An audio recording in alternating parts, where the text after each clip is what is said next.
வெடிகுண்டு வீசிய ரவுடியை சுட்டு பிடித்த போலீசார். குன்றத்தூர் பகுதியில் நாட்டு வெடிகுண்டு வீசிய ரவுடியை போலீசார் சுட்டு பிடித்தனர்.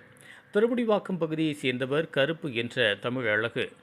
இவர் காவல்துறையின் ஏ கேட்டகரி பட்டியலில் உள்ள ரவுடி ஆவார். இவர் மீது கொலை வழக்குகள் 2 உட்பட மொத்தம் 19 குற்ற வழக்குகள் நிலுவையில் உள்ளன. பொதுமக்களை மிரட்டுவது, கட்ட பஞ்சாயத்து செய்வது மற்றும் கொலை மிரட்டல் விடுத்தது போன்ற பல்வேறு குற்ற செயல்களில் இவர் ஈடுபட்டு வந்துள்ளார். இந்த நிலையில் குன்றத்தூர் பகுதியில் உள்ள ஒரு தனியார் கல்லூரிக்கு பின்புறம் உள்ள காலி மைதானத்தில் ரவுடி கருப்பு கஞ்சா விற்பனையில் ஈடுபடுவதாக திருமுடிவாக்கம் போலீசாருக்கு ரகசிய தகவல் கிடைத்தது. இதனையடுத்து அங்கு விரைந்து சென்ற போலீசார் அவரை சுற்றி வளைத்தனர்.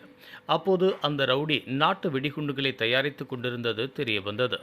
போலீசாரை கண்டதும் அவன் தயாரித்து வைத்திருந்த நாட்டு வெடிகுண்டுகளை அவர்கள் மீது வீச முயற்சி செய்துள்ளார்.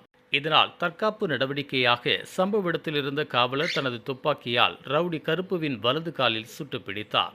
காயமடைந்த ரவுடி கருப்பு உடனடியாக மீட்கப்பட்டு மேல் சிகிச்சைக்காக சென்னை ராஜீவ்காந்தி அரசு பொது மருத்துவமனையில் அனுமதிக்கப்பட்டுள்ளார். அங்கு அவருக்கு பலத்த பாதுகாப்புடன் சிகிச்சை அளிக்கப்பட்டு வருகிறது. இந்த சம்பவம் அந்த பகுதியில் பெரும் பரபரப்பை ஏற்படுத்தியுள்ளது.